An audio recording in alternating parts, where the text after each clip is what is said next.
Get up, get up, get up. Yes, sir. Yes, sir.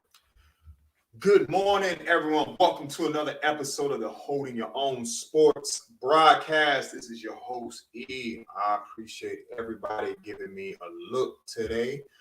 I want to first say, everyone, Happy New Year. Hope 2021 went good for you, and I hope it continues into 2022.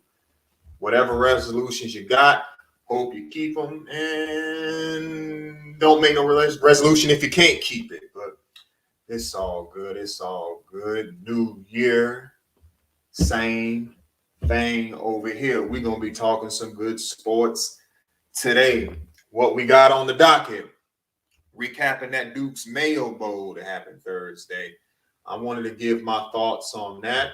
I wanted to give my thoughts on the college football playoff, and of course, the Carolina Panthers. There was a pretty good article wrote by Joe Person of The Athletic, and the stuff that was in it, I've been a staunch that I believe Matt Rule should come back for a third year. What was in that? Making it kind of hard for me to say, yeah, he needs to be back. But we're going to get right into it, kicking off with going over the Duke's Mayo Bowl between the UNC Tar Heels and those South Carolina Gamecocks. And the Heels took an L, a pretty good one, right in the city of Charlotte, 38-21. The Gamecocks were all over them. Far as that game, talking about it, as a Tar Heel, congratulations to the Gamecocks, of course, of winning that. And the Mayo Bowl, that was a good thing for Coach Beamer. But for the Heels, if you watch the Tar Heel football team and shit, it was more the same. Like, it was a highlight film as to why they didn't live up. Can people believe this team, which I thought was too high, was ranked top 10 at the beginning of the season? Look where they ended up. And it was more the same. Blown assignments on defense, poor protection by the offensive line, questionable play calling, and that's the end result. I know a lot of people, me, myself included, how do you justify bringing back the Tar Heels defensive coordinator? The same things happen over and over, game by game by game by game by game. And last I checked, South Carolina was starting a third string quarterback that was a converted receiver. And UNC looked unprepared as usual. Unprepared, unfocused, and that goes on coaching. That's a coaching issue. So how do you justify bringing back anybody on the defensive side of the ball? But never fear. Here's some news. UNC also made history. Yes, the game was on Thursday. They made history on Thursday. Sam Howell was the most sacked quarterback in school history this season.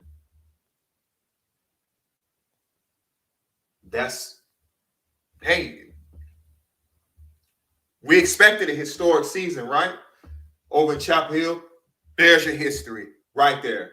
There's your history. I mean, this is the epitome of disappointment with this team. And with Sam Howell, statistically, he goes down as one of the best quarterbacks to ever suit up for the Tar Heels. And what do they got to show for it? Not a damn thing. Changes need to be made on defense. That's all I got to say about that. Changes need to be made on defense. You can't bring the coordinator back. You can't bring none of those assistants back.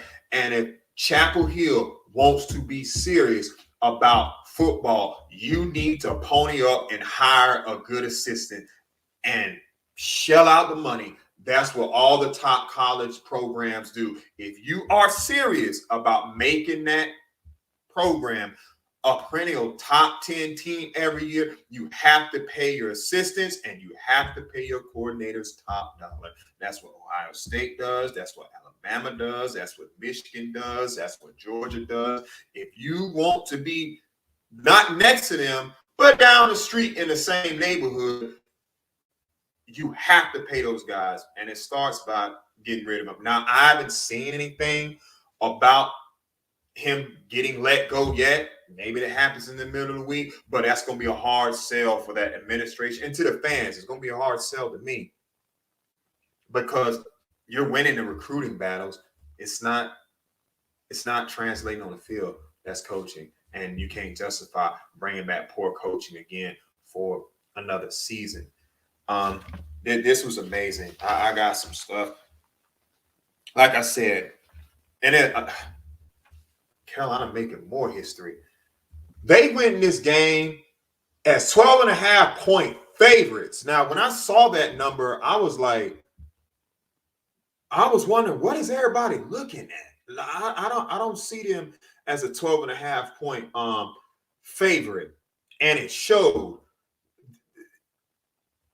I think if I remember right, they're like 2-3 in games when they're a double-digit favorite this year. That's how porous that defense is. Oh, no. I'm not letting up off this defense. The offensive line was crap, of course. It's always been this season, but this defense, there's no excuse for that. Of course, South Carolina, they scored over 38 points. Do you know how many times this season they actually went over 30? Twice. One was against Eastern Illinois at home. Yeah, Eastern Illinois, and the other was at Florida at home. The third time was against the Hills in Charlotte on a neutral field. They don't score a lot of points. There's no excuse for that. That chaps my head, even reading this. And of course, this season, UNC allowed a team to cross 30 a whopping 8 times. South Carolina will make 9. 9. Change need to be made on defense. If you are serious about turning this football program around, send those defensive coaches packing and pony up, open up the wallet, and get a top candidate in there. If you're serious. Now, if you're not serious, go get some guy to take his place. You can do that. You can always do that. And just be mediocre again. But that's not what you want. So pony up and pay these people. Which leads me to slinging Sammy Howell. What a career, UNC. What a career. This guy, people are going to say, well, he had a down year this year.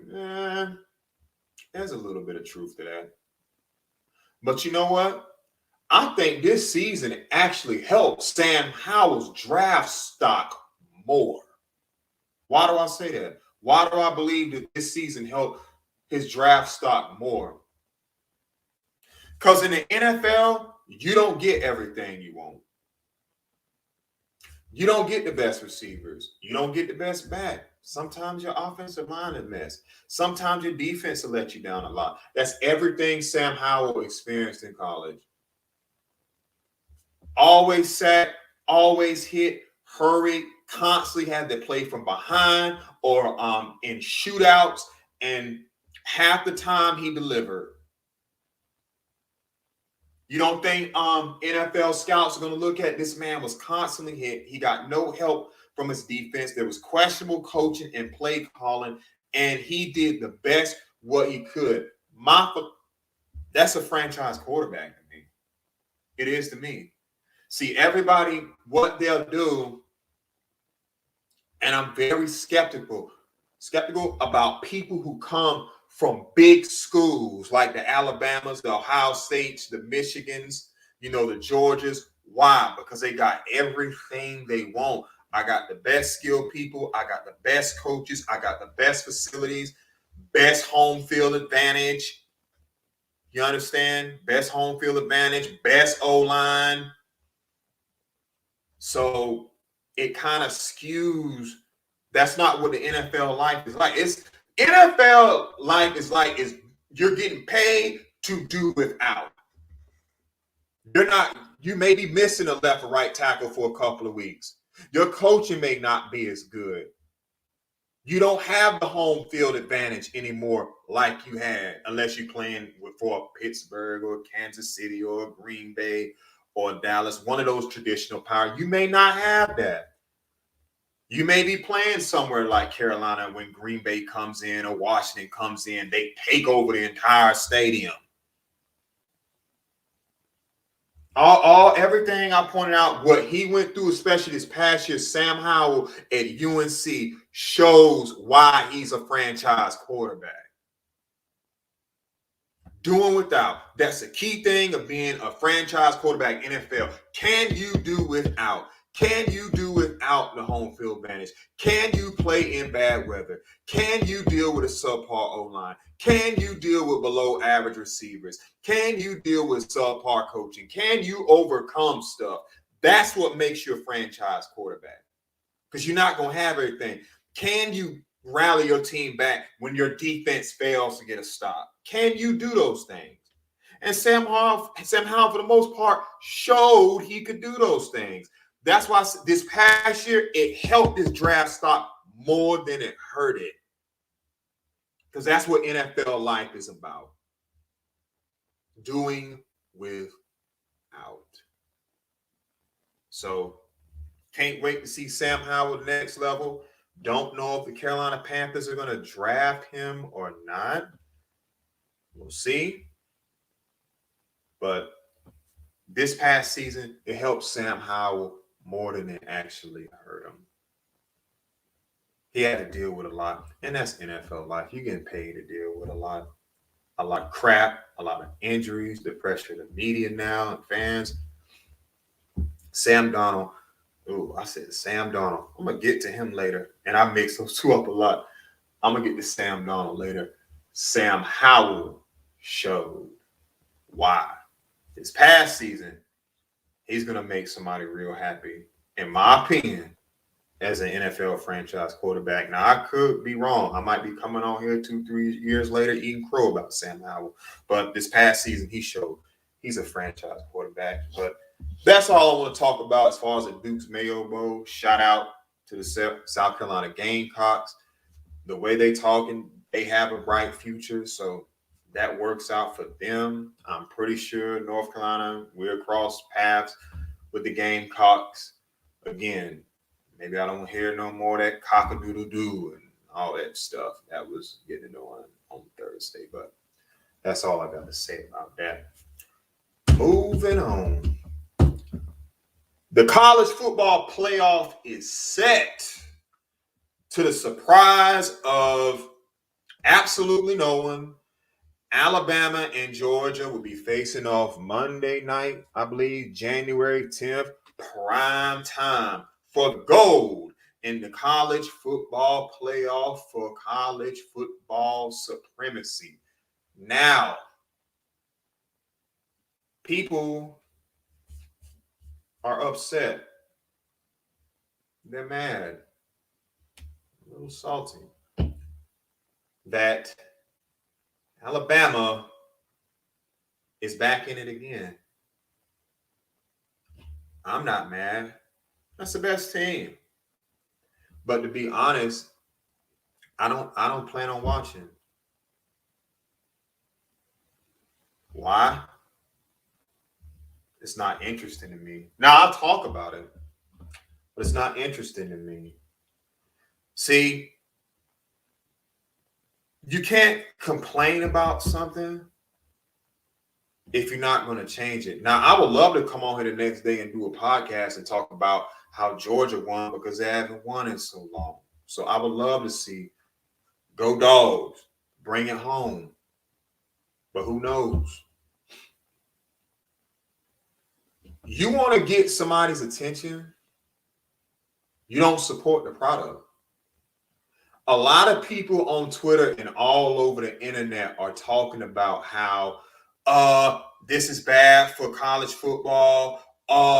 We got to see Alabama again and all this type of mess. But you're going to be watching on Monday. You're going to be watching on Monday. So if you're going to watch it on Monday, don't complain about it. If you really want to show your frustration with this thing and you don't like the way it's going and you want people to work harder so it changes up a little bit, don't support the product. It's that simple. If you're with a bad restaurant and the restaurant is junk and the restaurant is filthy and you don't like it, then why do you go in there and keep patronizing it?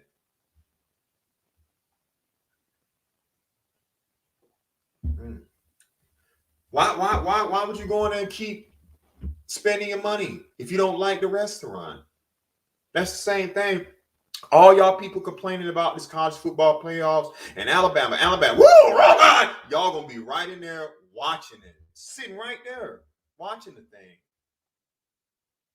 And that's not Alabama's fault or their fans' fault. That's not their fault. It's not their fault at all. And guess what? Expanding the playoff ain't gonna change it either. It's just gonna make you're just gonna have it'll bring in more revenue, of course, because everything that drives sports is money, even college. Whoa, I wasn't supposed to say that. You know, I'm saying it. It's been like that forever.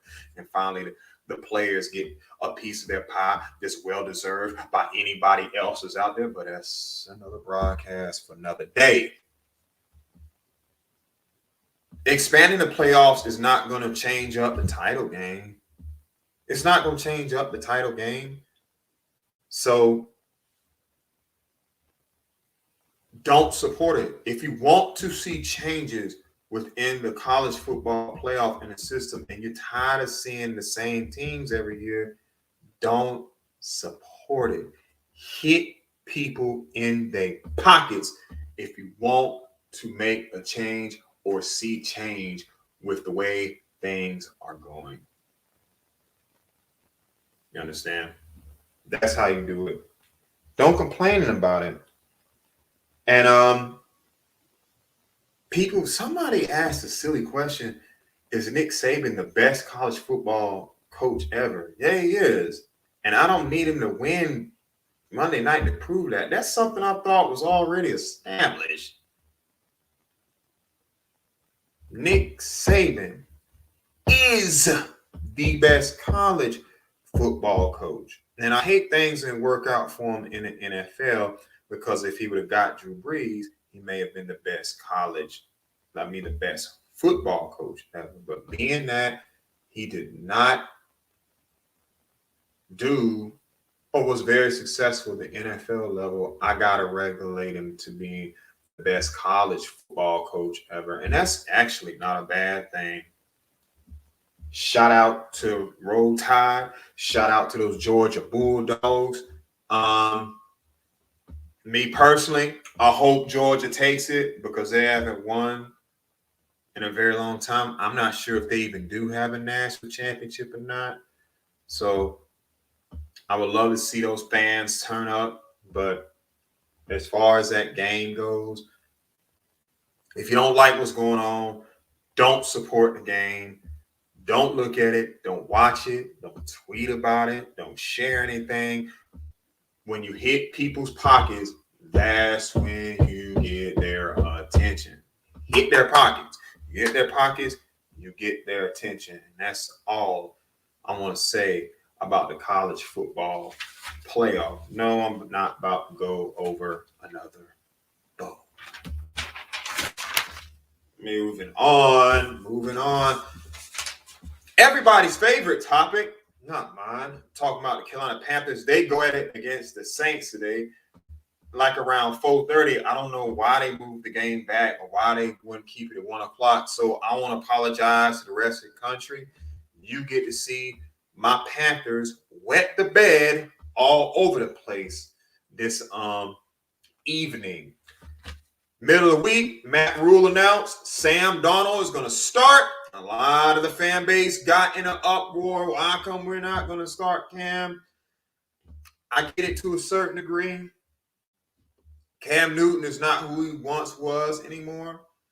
And people have been unrealistic about the expectations of Cam Newton. He's not the quarterback he once was. If you count from the time he left the Patriots, then he was on his couch, then he came here. He's had 3 offensive coordinators in less than a season. This offensive line is a mess. This wasn't a place for him to really come to succeed. And the problem I have with it when it comes as far as Cam Newton is concerned, it's a whole bunch of people with bad faith arguments. Oh, this is what Cam Newton always was. And I use a mute and block button for people like that because that's not what he always was. You're using these last games as your justification as why you don't like that, man. It can be tons of reasons, but we all know a couple of them. Why you don't like Cam Newton? It ain't really got nothing to do with his clothes or his Superman pose. Let's be for real. But you got to look at it. They invested in Sam Darnold. This is your investment. Your investment, you're going to have him play. No matter how bad it looks. Do I think they're going to beat the Saints today? Who knows? The Saints are actually still playing for something. We're eliminated from the playoffs, by the way. We can't make the playoffs. Panthers can't make the playoffs. The Saints still got a thread, so they got something to play for, and they're in their building. And they didn't like all the flexing we were doing early in the season. We beat them when all their players were either hurt, injured, or out with COVID. So they're going to want to get their revenge and get that W. Kick off for that game is today at around 4:30 p.m. So sorry, America. Anybody else watching, you get to see a horrible team go at it. If you got time, find something else to do. But that's not what I really wanted to talk about. Joe Person put out a piece in The Athletic where he went around questioning a lot of people, asking questions about what was going on as far as inside that organization, how it pertains to Matt Rule and all that stuff. And man, it was not good. I challenge anybody to go read that. The first paragraph in that thing was as damning as it was. I don't know how somebody could say that to professional athletes. I'm not going to say it exact, but word for word, there was a team meeting that Matt Rule had, and he sat up there and told his players in front of a team meeting, stood up in front of, you talking in front of 60-something alpha males, all making money with families and all this type of stuff. You're going to sit up there and tell them, you know what? I could get one of the top college jobs for more money, but I want to stay here because I believe in the process is working.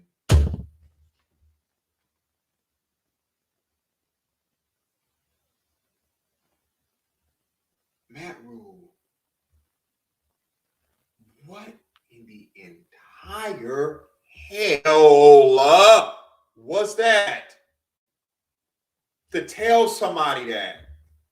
To tell a group of men that.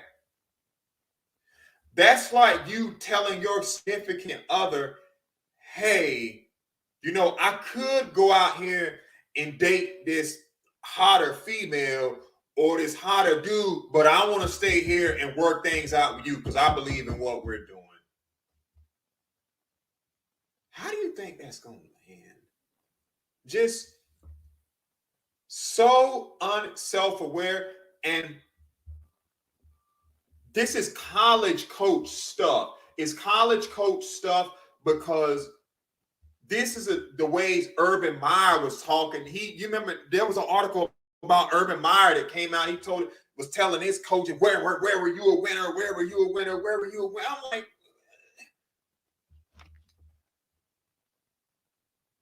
what is that to say? One person described it, one of the agents of the players, they don't really talk to the organization at all like that. One person that was inside described the operation as a cluster F, a cluster mess, a cluster show, a cluster.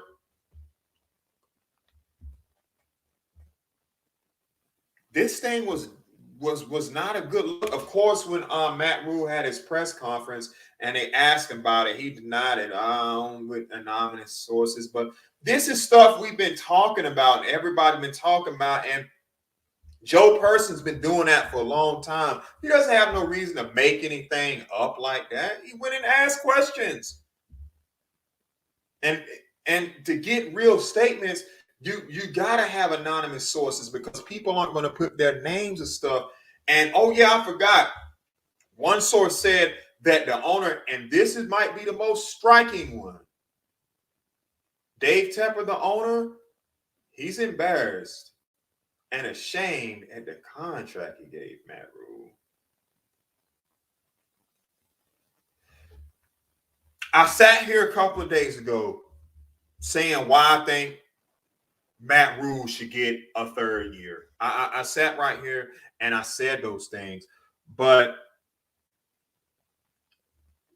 after reading that and seeing that, other than having it look good for another candidate,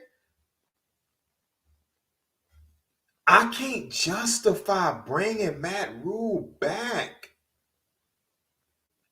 I think the smart thing would be for the Carolina Panthers to go ahead and cut their losses. Now, after reading that,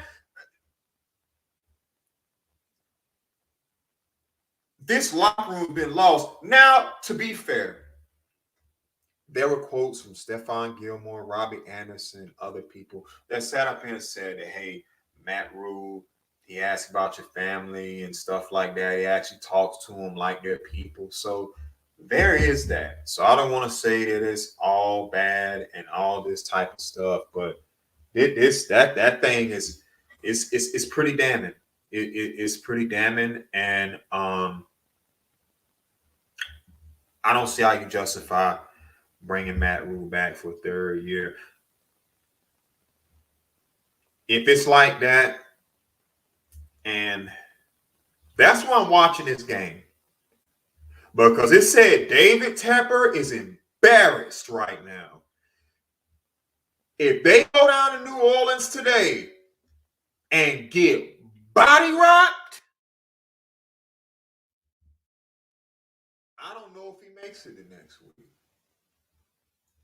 He may have already had his mind made up about letting him go now. And Matt Rule even said, he had a talk with management and stuff like that and how they got his back and all this stuff. Hey, that can change, man.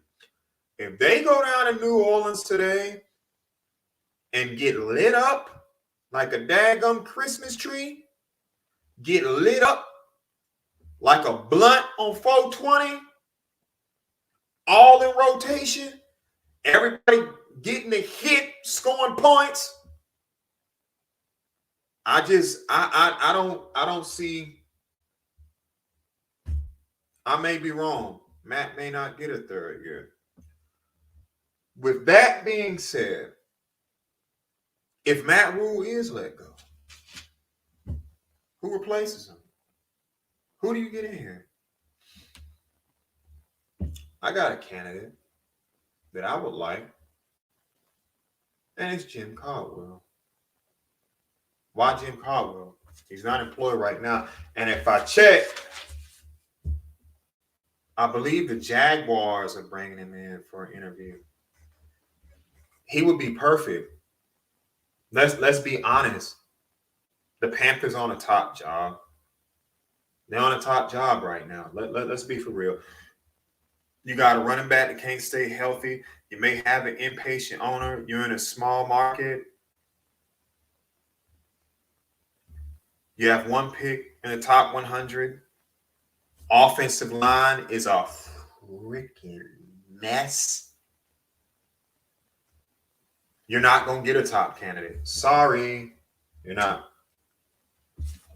That's why I believe Jim Caldwell should be it. The last time the Detroit Lions were good, he was a head coach. This man, think about this. This man, I believe,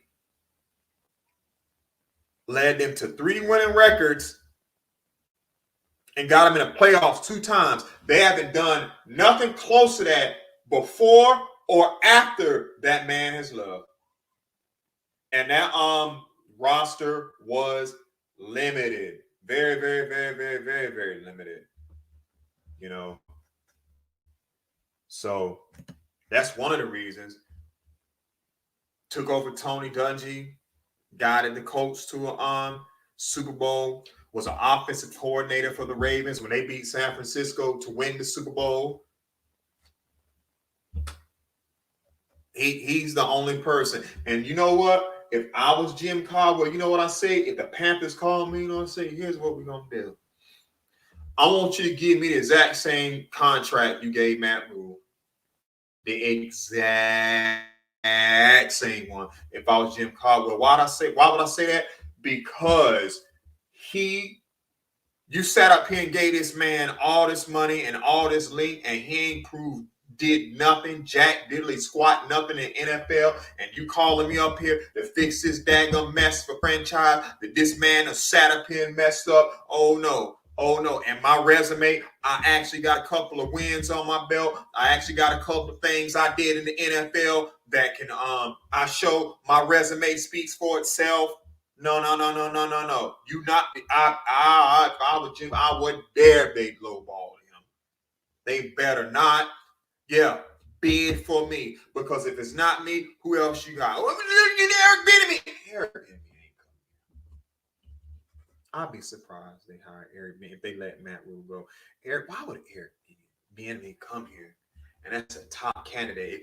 If you're the head at something, I don't care what you do. You have your pick of the litter where you want to go. You get to pick the place where you want to go. That's what power is. And a lot of people don't like it because they've never been in a position like that where I'm so good at something, I can pick and choose what I want to do. Carolina's not going to be on that man's top list. Really? Come on.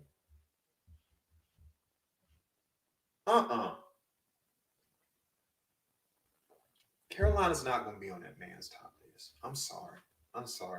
They're not getting a top candidate. Please. There's nothing attractive about this job. It's going to be Jim Caldwell or some head coach retread if they let go of Matt Rule. And if that's the case, a retread is for him to just stable the franchise and maybe he wins games. Strap in because this franchise may be bad for a little bit. But my choice, I hope it is Jim Caldwell. I really hope it is. And I'll be right behind him, hoping to turn it around. And people need to be patient because he's walking in to a daggum landfill of garbage to fix. So that's it as I cover the Carolina Panthers. But game, NFL Sunday, week 17, playoffs are heating up. A lot of teams need help. They got to win out. I see that. A lot of teams need help. We'll see. It's getting fun. It's January. That means it's playoff time. A place where Carolina ain't. Dave Tepper's never seen his team here. And it's a shame. But really, David Tepper, you're also responsible for this too, man. To be for real, you're also responsible for this.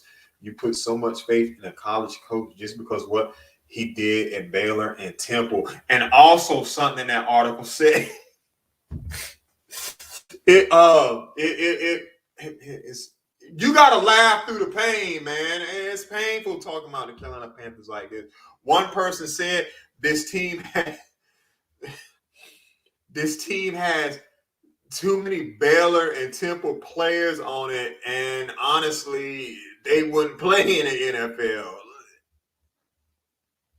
That's something we already knew, you know.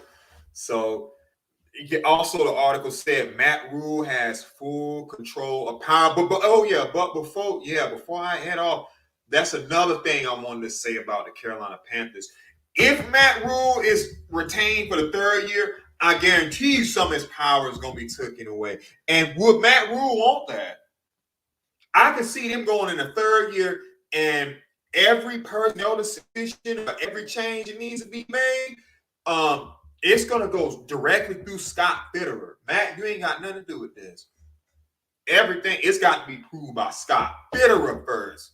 Now, I'm not giving, no. We done did it your way. And we done seen what that got. Now, every personnel decision, it's going to have to run through it's going to have to run through Scott Fitterer. Some of that power going to get away because he has the most control and power, and he's a big micromanager too. It's a mess down there. This is what it is. It's a mess, and some people actually thought Cam Newton was going to be real successful in a situation like this. He would have been a lot more successful if he would have got retained by New England, but they want to go ahead and move on to Matt Jones, which was the smart move, by the way. So it's a mess, but yeah, that's all I'm gonna close out as far as the Panthers. In closing, Hornets defeat Indiana on Wednesday. They're on a 3-game win streak.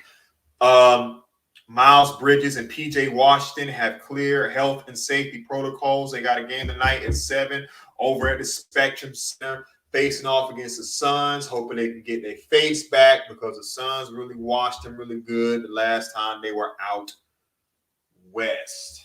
Also, I believe UNC plays Boston College today at 1. So I'm going to have to check that out. Got a lot going on after 12. But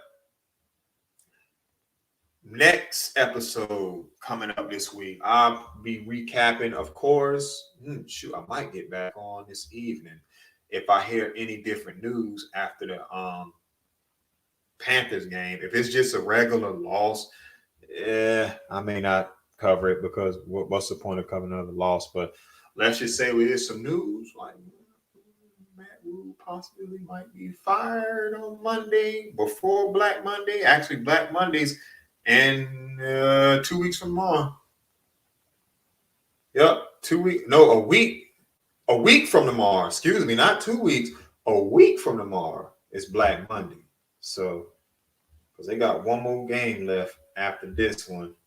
So, I may cover the loss. Yeah, I'm already calling the Panther loss. Yeah, I did. Already calling the Panther loss. I may cover the loss of the Saints. Get on after the Hornets play the Suns.